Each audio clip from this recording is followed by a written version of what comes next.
Alhamdulillah, katika madhhabu wa Hanafia na Hanabila na wengine Shafiia, sio Shafiia, wengine kasoro Shafiia wanasema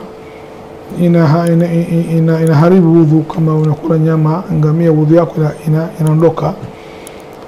Mtume hadith wa sallam, hadith Jabir, mtume ameulizwa, je, mtume Allah, kama mimi nakula nyama ya ngombe mfano, wudhu yangu inabatilika? Sema hapana. Nachukua wudhu? Sema hapana. Mbuzi? Asema hapana.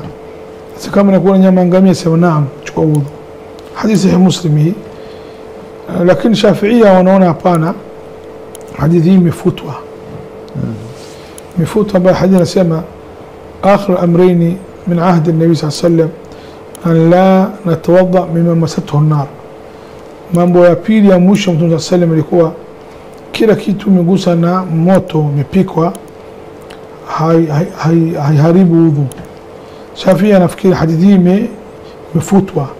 Kwa madhhabu Shafi'i kuchukua kula nyama ngamia kwao wudhu haribiki.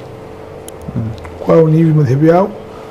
Na kama mtu amechukua madhhabu Shafi'i ameridhika naye, hana shida. Na kama mtu amechukua madhhabu nyingine haina shida. Ni masala khilaf baina al-ilm, ni masala ni wasi, ni nyepesi.